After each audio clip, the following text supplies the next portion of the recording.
Olá, amigo, amiga, tudo bem? Olha aí, nós estamos aqui no método 70x7 e vamos entrar agora em um tema muito interessante, que é mudança de mente, mindset, comportamento, todas essas coisas. Então, essa aula agora, ela é fundamental, ela é muito interessante para a gente já começar a engatear para a nossa terapia. Logo depois que a gente passar por essas aulas teóricas, a gente vai começar a falar um pouco de coisas que a gente pode vir a fazer para mudar totalmente o nosso comportamento, para acessar os lugares mais escondidos da nossa cabecinha, da nossa mente, também do nosso espírito, para que a gente venha encontrar a libertação. Então fica com essa aula agora, que essa aula é impactante e vai te ajudar muito, tá bom? Vamos lá!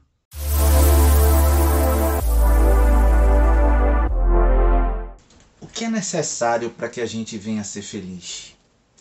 Talvez para algumas pessoas ser feliz é ter uma realização profissional, realização sentimental, ter um casamento arrumado, ter uma família toda estruturada. Talvez a gente possa chamar isso de sucesso. Pois bem, vamos chamar isso de sucesso. Então, sucesso seria quando a gente consegue alcançar os nossos objetivos, ok? Mas por que muitas das vezes a gente não consegue alcançar nossos objetivos? O que é que faz com que a gente paralise, com que a gente não caminhe, com que a gente não alcance aquilo que a gente quer? Para que a gente tenha a resposta para isso, a gente precisa identificar o que é que bloqueia, o que é que paralisa, o que é que sabota o nosso sucesso. Precisamos entender que nós temos, o ser humano, ele tem um instinto, o instinto de sabotar o sucesso. Para que a gente tenha uma compreensão bem ampla a nível de sucesso, vamos analisar as fases da vida. Por exemplo, um bebê. O que seria o sucesso para um bebê? Um bebê que 6 meses, 1 ano de idade. Seria aprender a andar, aprender a falar, aprender a dominar as pequenas coisas.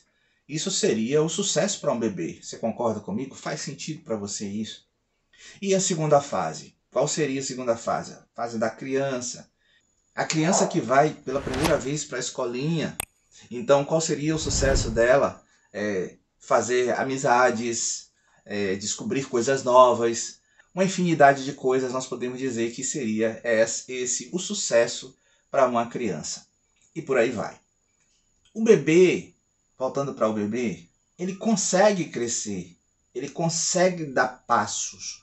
Por que ele consegue dar passos? Porque ele alcança esses passos e ele cresce rapidamente. Existe a questão fisiológica, é claro, o bebê se desenvolve muito mais rápido que uma pessoa adulta, né? Fisicamente falando.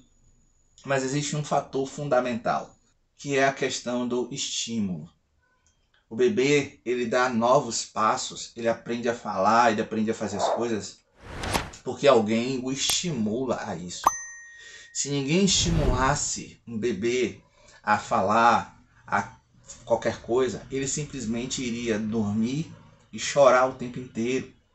Se não tem ninguém que estimule, não tem crescimento. Isso serve para uma criança, como nós falamos, que está indo para a escola. Alguém precisa estimular essa criança a ir à escola. Alguém precisa estimular essa criança a fazer novos amigos, a se socializar e começar a identificar o que é importante e o que não é importante para o crescimento dela, para que ela alcance, para que ela vá para o próximo nível de sua vida. Aí nós continuamos a crescer, chegamos à adolescência, vem aquela questão de ser estimulado para fazer um curso, para fazer faculdade, para entrar na faculdade, e a gente consegue, muita gente consegue. Depois que entra na faculdade, aí vem outros estímulos. A questão não apenas de ter um curso superior, mas fazer pós-graduação, mestrado e até doutorado. Eu não sei qual a sua idade, mas na minha idade eu tenho 52 anos de idade. Quando eu tinha 14, 15 anos de idade, eu queria terminar o ensino médio, porque naquela época as pessoas buscavam apenas terminar o ensino médio. Poucas eram as pessoas que, depois que faziam o ensino médio, faziam faculdade, buscavam fazer a faculdade. Para muita gente, o ensino médio bastava naquela época, porque as empresas contratavam pessoas que tinham apenas o ensino médio. Era suficiente para as empresas. Se você fosse trabalhar em um banco, por exemplo, você só precisava ter um ensino médio. Na indústria, às vezes, era necessário, além do ensino médio, um curso técnico. Era o máximo que as empresas exigiam. Eu estou falando da indústria, dos bancos, mas também outras grandes empresas. Hoje é diferente. Hoje em dia, se você não tiver um curso superior, dificilmente você vai alcançar um bom emprego. Dificilmente você vai conseguir um emprego, por exemplo, para ganhar 10 salários mínimos, como foi comigo, quando eu comecei a trabalhar há 33 anos atrás, onde o meu primeiro emprego era mais ou menos em torno disso. Eu lembro até dos valores, 512 mil cruzados novos, que equivale hoje a cerca de 10 salários mínimos, mais ou menos isso aí. Então assim, qual era a minha meta? Terminar o ensino médio para conseguir um emprego. Eu tive estímulo para isso. Como hoje, por exemplo, as pessoas são estimuladas a fazer faculdade, porque elas sabem, se elas quiserem chegar em algum lugar, elas precisam fazer uma faculdade. Elas precisam buscar uma formação um pouco mais completa. E assim sempre será. As pessoas buscam porque existe estímulo. A sociedade cobra, a família cobra, o mercado de trabalho também cobra, e todas essas cobranças acabam estimulando as pessoas a alcançarem os seus objetivos. Só que chega um determinado tempo na nossa vida, na vida das pessoas, que essa cobrança começa a diminuir, começa a cessar. As pessoas, às vezes, ela termina o seu curso superior, a sua faculdade e tal, e vai trabalhar. E aí, de repente, ela se casa, ela constitui uma família, e aí ela começa a viver uma vida onde ela entra na rotina. O que seria a rotina? É a sucessão de acontecimentos semelhantes praticamente todos os dias. Esse ciclo vicioso chamado rotina faz com que as pessoas muitas das vezes não busquem novos objetivos. Algumas pessoas paralisam, outras paralisam porque chegou no estágio que ela acha que é suficiente. Algo que podemos chamar de zona de conforto. Então essas coisas param porque as pessoas deixam de ser estimuladas. Agora ela não tem mais aquele mesmo estímulo que ela tinha quando tinha 19 anos, 20 anos, onde ela não tinha ainda nada definido e ela sabia que ela precisava estudar, que ela precisava aprender, que ela precisava se capacitar. Ao chegar aos 40 anos de idade, mais ou menos, as pessoas já começam a não ter mais estímulo para estudar, estímulo para se capacitar, para fazer uma nova faculdade, para iniciar um negócio. Eu não estou falando que com todas as pessoas é assim, mas na maioria das pessoas é assim, até mesmo porque nós, seres humanos, nós aprendemos por conta do estímulo que começamos desde a infância, desde de bebê, somos estimulados a chegar em novos níveis, a crescer, certo? Nós paramos por falta de estímulo, mas nossa mente está programada para não parar de buscar coisas novas, de crescer. Nós paramos de tentar a fazer isso e não damos continuidade.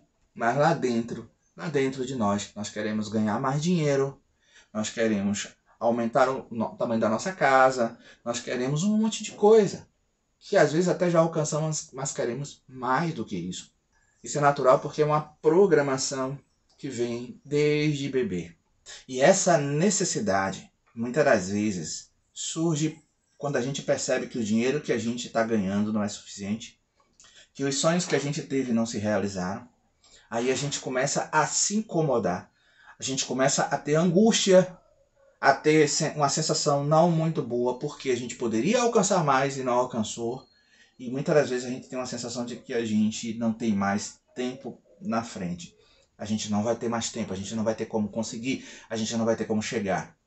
E aí acontece uma falsa identificação da nossa idade. O que é isso? Muitas pessoas acham que perderam totalmente o time, né, das coisas. Eu vou dar um exemplo meu. Eu trabalhei na indústria desde os 19 anos de idade. Eu entrei numa fábrica chamada Nitroclor Produtos Químicos, uma fábrica de química fina que havia no polo petroquímico. Trabalhei lá durante um período, depois fui trabalhar na indústria cervejeira. Trabalhei na Brahma, que depois se tornou Bavária, que depois se tornou Ambev. Logo depois disso eu saí da indústria, fiquei um tempo trabalhando em algumas outras coisas. E assim, eu não consegui um emprego que me pagasse tão bem quanto a indústria pagava, eu não tinha nada disso, né? E eu sempre quis voltar para a indústria. Mas chegou um determinado período da minha vida, eu tinha em torno de 34, 35 anos de idade, onde eu, como se diz assim, joguei a toalha. Quer dizer, eu comecei a perder as esperanças de que eu conseguiria um novo emprego. Quer dizer, não é que eu perdi as esperanças de conseguir um emprego. Eu perdi as esperanças de voltar a trabalhar na indústria, principalmente na indústria de grande porte. Só que, de repente, eu recebi em minha casa um telegrama para participar de processo seletivo. Uma ligação, não lembro se foi ligação ou foi telegrama, para participar de um processo seletivo. E era em uma grande empresa e eu tinha 35 anos de idade. E aí, num processo seletivo, onde havia 40 e poucas pessoas, né, 5 foram contratadas e uma das 5 fui eu. Quer dizer, eu entrei na indústria, voltei para a indústria com 35 anos de idade. Quando você tem 30 anos de idade, você ainda nutre ainda a esperança de trabalhar em grandes empresas, tal. Mas quando você vai passando, vai chegando dos 40 para cima, essas esperanças começam a minar, entendeu? E a gente começa a pensar assim, eu tenho 40 anos de idade, se eu tivesse 30, como seria? Só que a perspectiva de idade é um tanto quanto complexa. Imagine uma pessoa de 50 anos. Ela provavelmente gostaria de ter 40. E ela fica imaginando, olha, se eu tivesse 40 anos, eu faria muita coisa que eu não posso fazer hoje com 50. E aí, uma pessoa de 50 anos talvez ache que tudo está acabado. Mas veja numa perspectiva de quem tem, por exemplo, 65 anos de idade. O que é que ela vai pensar? O que é que ela vai imaginar de como ela estaria, de como ela seria, do que ela poderia fazer se ela tivesse 50 anos de idade? Ou uma pessoa de 70, de 75 anos e por aí vai. Então a questão da idade é muito relativa. Você tem que se viver, começar a pensar no seu agora. Quando bebê, o nosso estímulo era um. Quando criança, foi outro estímulo. Adolescente, fase adulta, até a idade de 30 anos. Com a sua idade que você tem hoje, eu não sei qual a sua idade, né? Mas com alguém que tem 50 anos como eu, os meus estímulos tem que ser outro. Mas os estímulos não podem cessar, não podem deixar de existir. Porque essa falta de estímulo paralisa totalmente o crescimento da pessoa. Paralisa mesmo. As pessoas que pararam foi porque deixaram de ser estimuladas. Lembre, você foi programado sempre para querer mais, justamente devido àquilo que nós já falamos, aos estímulos desde a infância. Algo natural, um processo natural. E o que é que você precisa para consertar isso na sua? A voltar a ser estimulado para crescer e alcançar outros objetivos. Aquilo que, por exemplo, faz com que uma pessoa muito rica entre na política, por exemplo. O cara não precisa, mas ele resolve entrar na política. Por que tem gente bilionária que poderia estar aí vivendo, fazendo de tudo, menos trabalhar? Mas tem gente bilionária que trabalha e trabalha muito. 6 horas da manhã já está lá no escritório, trabalhando, fazendo e acontecendo. Por que as pessoas são estimuladas a isso, a querer mais, a buscar mais? E existe uma coisa que faz com que justamente essa pessoa ou as pessoas saiam da sua zona de conforto, não fiquem paralisadas por falta de estímulo. Existe uma coisa, e é isso que eu vou te ensinar agora. Porque muita gente pensa da seguinte forma: olha, eu gostaria que minha vida mudasse, eu gostaria de sair da inércia. Onde encontrar a resposta? Talvez nos livros, nas conferências, nas palestras? Provavelmente não. Sabe por quê? Nada disso vai mudar enquanto você não mudar o seu comportamento. Comportamento é a chave de tudo. Tudo isso que a gente está falando.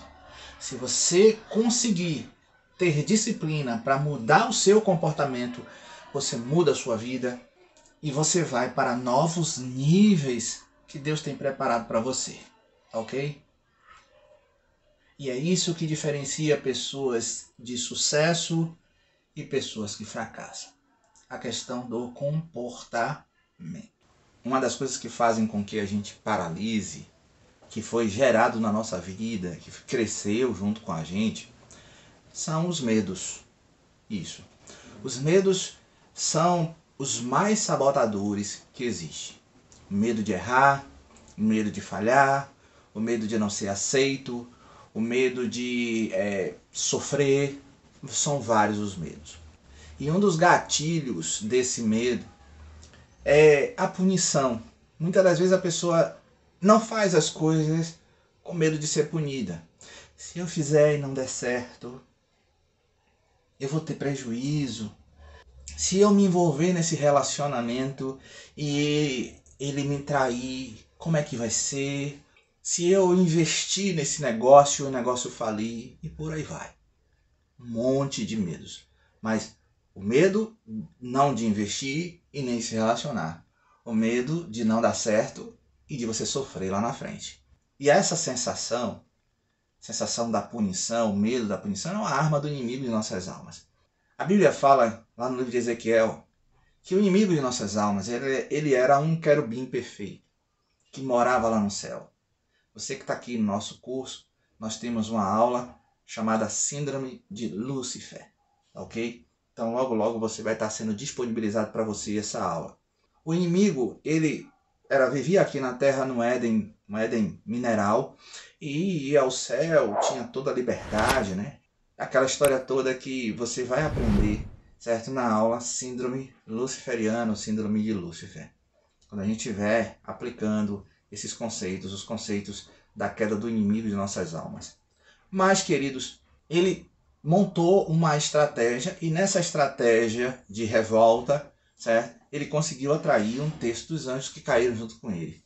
Mas por que ele fez isso? Além dos motivos que nós já conhecemos. Existe um motivo que não é falado. Quer dizer, até então eu não vi ninguém falar sobre esse motivo. Mas um dos motivos que levou, que o motivou, que o estimulou, certo, a buscar justamente a rebelião contra Deus, foi o fato dele nunca ter presenciado alguém ser punido. Ninguém havia sido punido antes de Lúcifer e dos anjos que caíram. Então a sensação de impunidade, ele entendeu isso, aprendeu isso, e hoje ele coloca no coração das pessoas a sensação de impunidade. Tem pessoas que têm essa sensação de impunidade e peca, comete falhas, comete erros. Mas também tem o outro lado, o contraponto.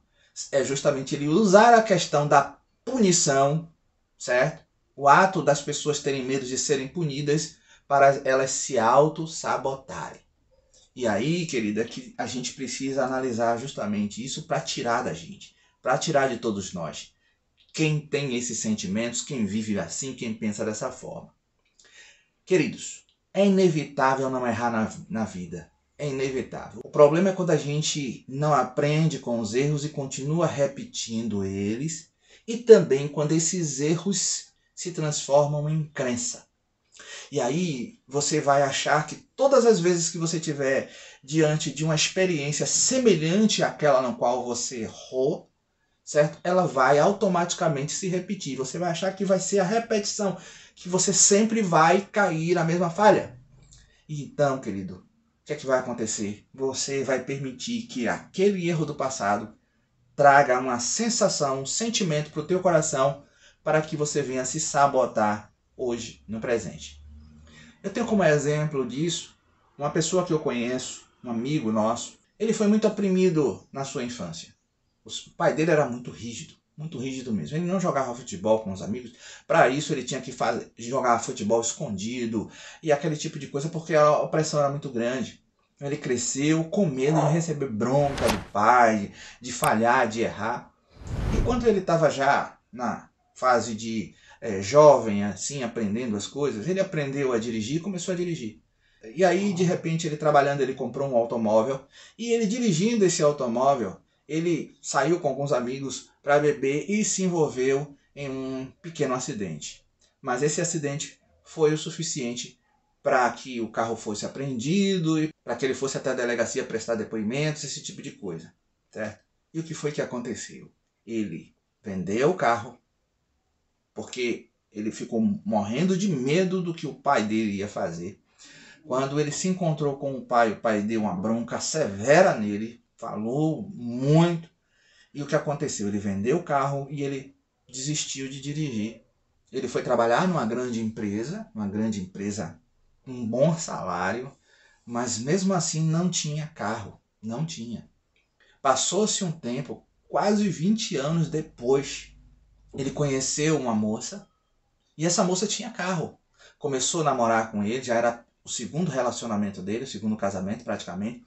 Ele começou a namorar, casou com essa moça, foi morar junto com ela e ela tinha carro. E aí ele começou a dirigir o carro dela. E quando isso aconteceu, justamente por conta do estímulo, agora que ele tinha alguém que estava ali estimulando a voltar a dirigir, ele voltou a dirigir. E depois disso o trauma foi embora, ele comprou outros carros e tal, e até hoje ele tem carro. Interessante que ele se mudou para um outro estado. Ele viajava, ia e voltava de carro. Para quem ficou tanto tempo com medo de voltar a dirigir, quer dizer, foi um estímulo, ele foi estimulado por alguém. Entendeu, queridos? Outra coisa, é muito difícil também uma pessoa encontrar estímulo em si mesmo. Mas é possível que isso aconteça. Ela precisa aprender a contornar a procrastinação, quer dizer, o deixar para depois, a vencer os medos, a reprogramar a sua mente. E isso é que é complicado quando nós não temos alguém que nos estimule para isso, quando a gente não tem alguém que nos incentive a isso. Porque a única forma que eu consigo estimular a mim mesmo é através de uma coisa chamada autodisciplina. E autodisciplina é complicada, é complexa. Olha, ninguém quer morrer, mas todo mundo quer ir para o céu, não é verdade? Todo mundo quer ter aquela barriga de tanquinho, mas ninguém quer fazer o exercício do abdominal. Porque tudo isso exige um sacrifício, um esforço, né? E aí nós já estamos na nossa zona de conforto, sem estímulo.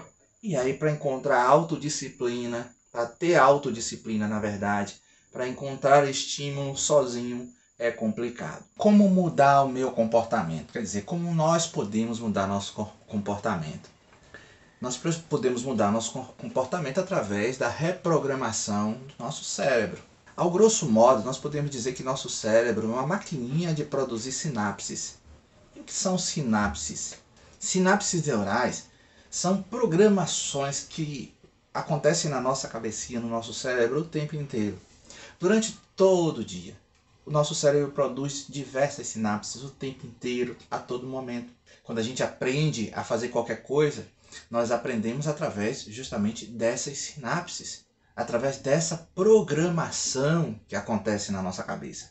Se você aprende a escrever, né, sinapses foram geradas ali naquele momento. E todas as vezes que você vai escrever, essas sinapses são ativadas. É como se fosse um computador, né, cheio de programinhas, cheio de drives, cheio de aplicativos. Cada aplicativo ali é como se fosse uma programação, e é uma programação.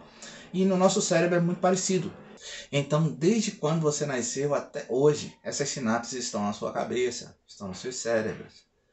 E todas as vezes que ela recebe o comando, que nós damos um comando, e eu gostaria de chamar esse comando a nível didático, de gatilhos mentais. Por que gatilhos mentais eu estou usando esse termo? Porque em marketing se fala muito sobre gatilhos mentais, e eu acho bastante interessante a questão de forma didática para que a gente aprenda. Ok? Então, todas as vezes que é dado um gatilho mental, eu vou dar um exemplo. Às vezes você está sentado na televisão, assistindo um filme. Você não está com sede e nem com fome. Mas de repente lhe bate uma vontade de tomar uma Coca-Cola. Do nada surge essa vontade. Aí você levanta, se você tiver uma Coca-Cola na sua geladeira, você pega e você vai tomar. Isso serve para qualquer tipo de bebida, serve para você tomar café também. É assim, muitas das vezes do nada você levanta, se vem aquela vontade, principalmente quando você está assistindo a televisão. Sabe por quê? Alguns gatilhos mentais foram colocados na programação da TV ali, justamente para lhe estimular a tomar café, para você consumir café, consumir Coca-Cola e outras coisas também.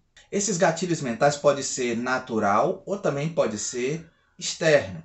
Externo eu já dei o exemplo, de você estar assistindo a televisão e surgir uma situação, você vê alguma coisa e lhe estimular, lhe levar a fazer, a tomar uma ação, justamente por conta disso. Agora, os naturais, por exemplo, se você ficar um tempo sem beber água, você vai sentir sede. E aí você vai procurar água para beber, porque o seu cérebro justamente vai receber o comando do seu corpo de que você está precisando de água, você está ficando desidratado. E aí ele vai fazer com que você procure água para beber. É assim que funciona. É como se fosse assim, imagina só, se não houvesse essa comunicação, você sentisse vontade de água, mas você não sabia como mudar, como saciar essa sede, que a água resolveria o seu problema, não é isso? Então a coisa se torna até instintiva. Alguém pode dizer assim, ah, foi instintivo. Foi instintivo porque existe uma sinapse na nossa cabeça, uma programação na nossa cabeça, certo? No nosso cérebro, justamente para isso, para a gente ir e suprir a necessidade de água quando o nosso corpo estiver ficando desidratado. E essa função serve para toda a nossa vida. Uma outra coisa é a questão da associação. Isso acontece muito com os animais. Certo? Os animais associam muito as coisas à recompensa. Por exemplo, nós temos 2 cachorros lá na nossa casa do interior. Um chama-se Chefinho, que é um vira-lata caramelo, e nós temos uma outra chamada Pretinha, que é uma vira-lata preta. A cor dela é preta, é por isso que a gente chama ela de Pretinha. Chefinho chegou lá em casa, né, porque a mãe dele, a cadela que o pariu 12 filhotes. E desses 12 filhotes, 4 morreram, 7 foi adotado pelas pessoas e sobrou ele, ficou ele. E a gente adotou o Chefinho. Ele cresceu com a gente lá. Já a Pretinha é diferente. A Pretinha era uma cadela de rua.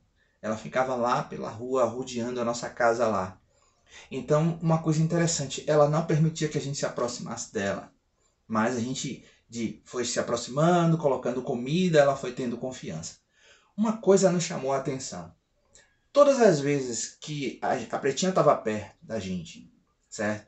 Toda desconfiada, assim. Hoje não, hoje ela não está mais desconfiada. Mas ela ficava muito desconfiada. E quando a gente pegava uma vassoura para varrer, ó, qualquer coisa, né? Que ela via essa vassoura na nossa mão, ela fugia. Ela ia embora. Por quê? Ela associava a vassoura provavelmente a experiências que ela teve em outras casas. Provavelmente alguém agrediu a Pretinha, certo? A nossa cachorrinha lá. Como eu estou falando, ela não nasceu lá em casa, ela chegou lá já grandinha, né? Ela provavelmente associava a vassoura a sofrimento, a pancada que recebia, a coisa parecida. Alguém batia nela com a vassoura. Já o Chefinho, que cresceu lá com a gente. Quando a gente pega a vassoura, ele acha que a gente está brincando.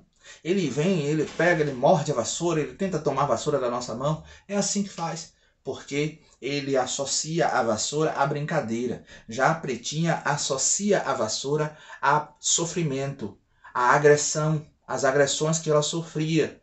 Entendeu? Esse comportamento acontece muito com os animais, mas também acontece muito com as pessoas. São comportamentos programados. Acontece muito com pessoas que sofreram desilusões amorosas e aí ela acaba criando bloqueios e não permite que outras pessoas se aproximem. Já outras mulheres não. Se aproximam facilmente de pessoas, de outros homens, e homem também, isso serve também para homem. Tem homem também que sofreu e acaba não se aproximando de mulheres, de outras mulheres, porque acha que vai sofrer. E muitas vezes se aproxima até, mas se fecha.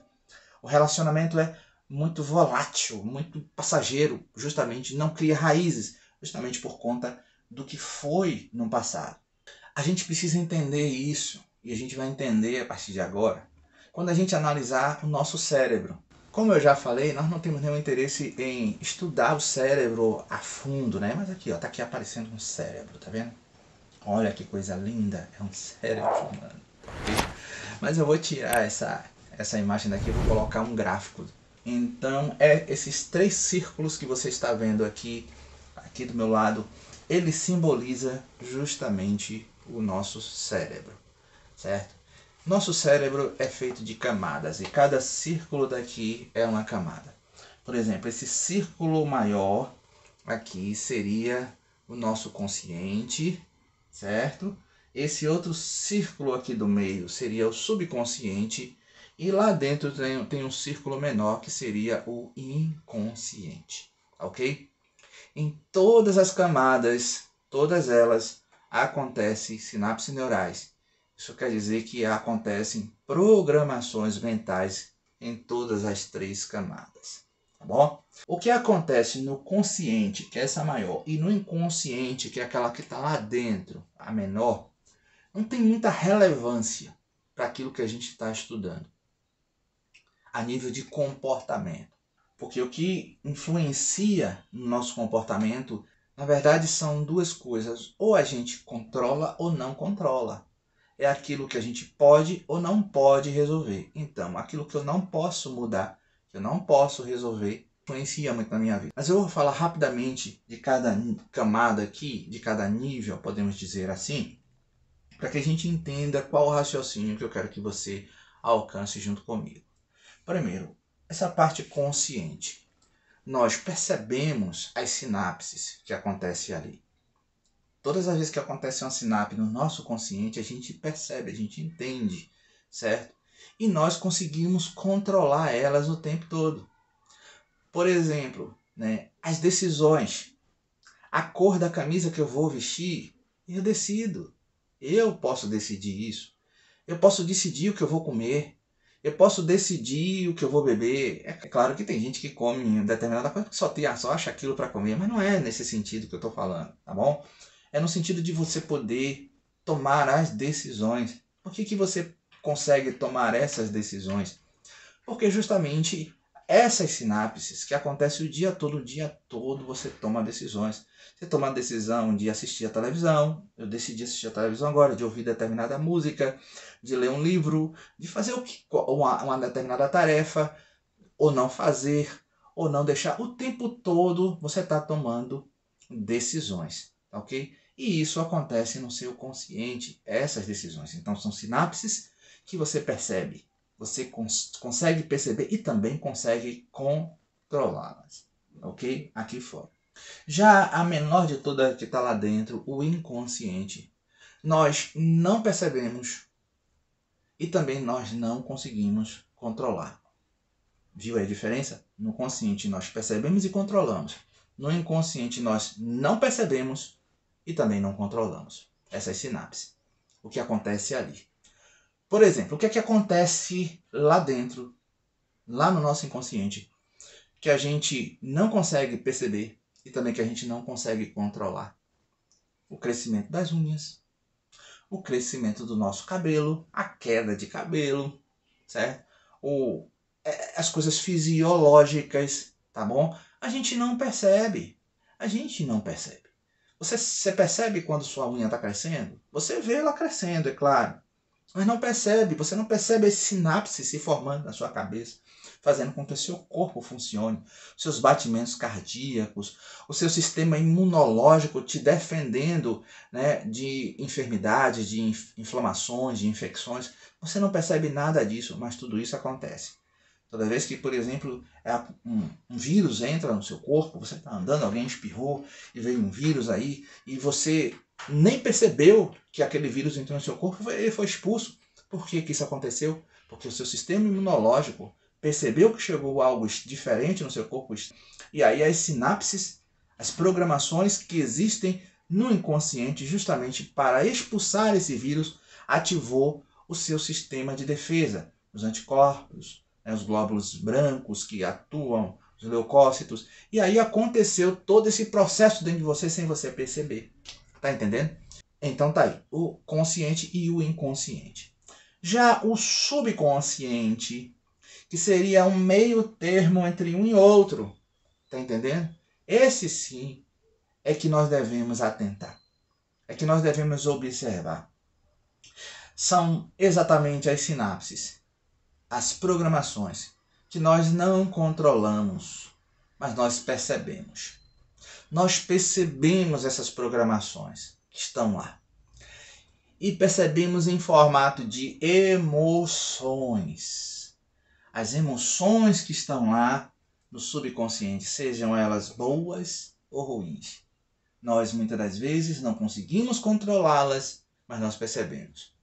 Nós falamos, por exemplo, do medo. Se você estiver andando numa rua e você perceber que nessa rua é uma rua deserta e surgir 2, 3 homens na sua frente armados. Você vai sentir medo, é natural.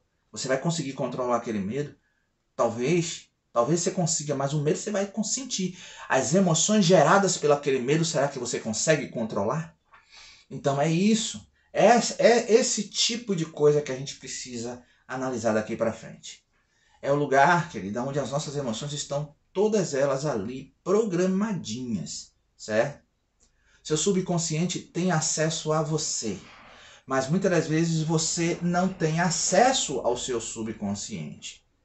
E aí é que nós aqui estamos na nossa metodologia propondo a você como desprogramar o que está programado lá, que você sabe e que está justamente te influenciando. Influenciando totalmente a tua vida, te paralisando, não deixando tomar decisões da forma correta, trazendo medo, um monte de coisa. Fazendo com que você não consiga se estimular, fazendo com que você não consiga alcançar novos níveis, fazendo com que você entre na zona de conforto, fazendo com que você se torne uma pessoa até mesmo infeliz. Não realize seus sonhos, porque quem não consegue realizar os seus sonhos não consegue ser feliz. Fazendo com que você não se relacione bem com as pessoas que estão ao seu lado. Às vezes você faz parte de uma igreja e não consegue se firmar na igreja ali, você fica naquele vai e vem.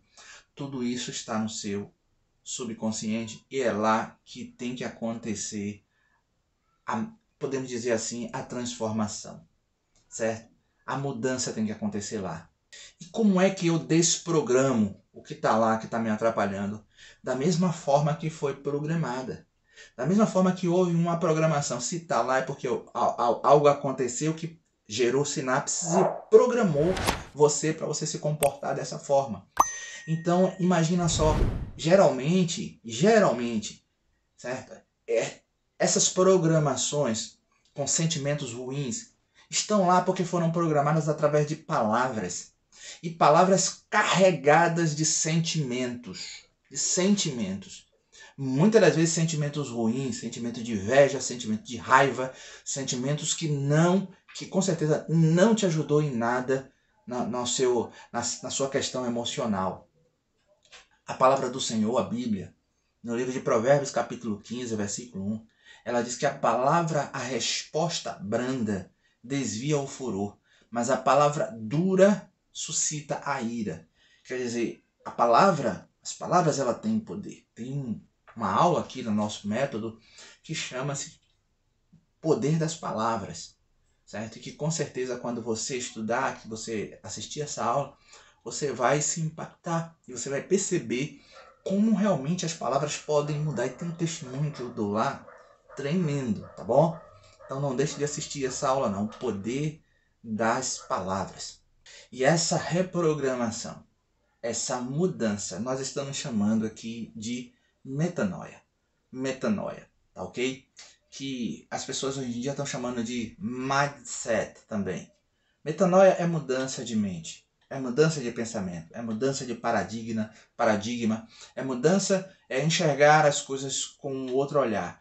Você só consegue enxergar as coisas com outro olhar quando há uma mudança mesmo. E justamente a ciência aliada à palavra de Deus, porque muita coisa que estão descobrindo aí já está na Bíblia. Quando se fala, por exemplo, de inteligência emocional, a Bíblia fala de inteligência emocional. Nós vamos ter aqui no nosso curso só uma aula falando de inteligência emocional. Hoje as pessoas falam também, por exemplo, da lei da atração. Nós temos também aqui no método 70x7, certo? Vamos falar sobre a lei da atração, porque a lei da atração não foi criada pelos cientistas ou por qualquer filósofo que vivem por aí reivindicando a autoria desses conhecimentos. A lei da atração está na Bíblia e nós vamos provar isso, tá bom? Então, mudança de mente. Como nós vamos mudar nossa mente? Livro de Romanos, capítulo 12, a Bíblia fala que nós não devemos nos conformar com este mundo, mas transformar pelo entendimento, pela renovação do nosso entendimento. E a palavra de Deus faz isso. O Senhor Jesus Cristo, ele disse que, falando com o apóstolo Pedro e com os outros apóstolos também, ele diz: vós já estáis limpo por causa da minha palavra. Quando Jesus disse isso, ele estava dizendo o seguinte: vocês já estão sendo transformados pela minha palavra. Limpeza, nesse sentido aqui, está falando de transformação. Tá bom? Então nós estamos encerrando essa aula. Eu espero que essa aula tenha te acrescentado bastante ao seu saber. E fica conosco, porque com certeza tem muita coisa pela frente que a gente vai estar aprendendo, tá bom? Beijão no teu coração. Até a próxima aula, até a próxima experiência. E eu estou à sua disposição para qualquer dúvida que você queira tirar, tá bom? É só me mandar um e-mail ou então interagir conosco aí através dos nossos canais aqui no método 70x7. Um método que chegou na sua vida para sempre. Amém? Beijão! Por que algumas pessoas conseguem realizar seus sonhos e outras não? Qual sua capacidade de administrar seus problemas e de vencê-los? Os problemas que você encontra em sua vida te impulsionam ou te paralisam? Você tem criado estratégias de vida para alcançar a vida abundante que Deus escreveu para você? Ou você tem culpado a tudo e a todos por não ter seus sonhos realizados? Através do livro Sararei Sua Terra, de Odimário Teixeira, você irá aprender quais os males que as feridas abertas no passado podem trazer para seu presente, te fazendo uma pessoa infeliz e frustrada. Descubra com este livro que existe cura para a sua alma e que a palavra de Deus é totalmente poderosa para te trazer esperança e realizações, no qual você sempre sonhou. Aprenda a determinar seu valor e se posicionar como um verdadeiro filho e herdeiro de Deus e de suas promessas. Oi, Odimário, aqui é o Zuca, passando para conversar com você. Já sei que você é um cara super perseverante, que você gosta de motivar outras pessoas. Eu adoro fazer isso também. Então eu quero te dar os parabéns, é muito importante a gente fazer isso. A gente tem que usar os elogios, né? Eu aprendi muito com estas orientações de pessoas que fazem isso. Se tem uma coisa boa a dizer, diga. Ajude a pessoa, elogie, valorize o que ela faz. Se você está fazendo isso, meu amigo, já sou seu fã. Sucesso para você, um abraço carinhoso, continue motivando os outros. A gente tem que espalhar coisa boa, é isso que faz bem. E a gente vai sair desse momento difícil que o mundo todo está vivendo. E uma das maneiras de fazer isso é justamente estimulando para que as pessoas voltem a produzir, voltem a construir, consigam realmente virar essa página. Então, parabéns para você, meu amigo. Um abraço grande. Eu conheci o Bispo Odimário no seminário de cura interior que ele fez na minha igreja. Foram 3 dias de muito crescimento espiritual. Uma das áreas que mais eu fui tratada foi na área do perdão. Não do perdoar ao próximo, porque perdoar ao próximo para mim é fácil, mas perdoar a mim mesma é mais difícil. E ali eu entendi o grande amor de Deus. Eu entendi que errar faz parte do nosso crescimento. São experiências que nos faz avançar, que nos faz crescer. E ali eu parei de me cobrar tanto, me perdoei. E isso melhorou demais a minha autoestima, melhorou a minha autoconfiança. E eu me senti uma pessoa mais livre, mais leve e liberta. Depois eu continuei lendo o livro Sara Nossa Terra, que também um livro maravilhoso. Parecia que eu estava vendo o Bispo Odimário conversando comigo.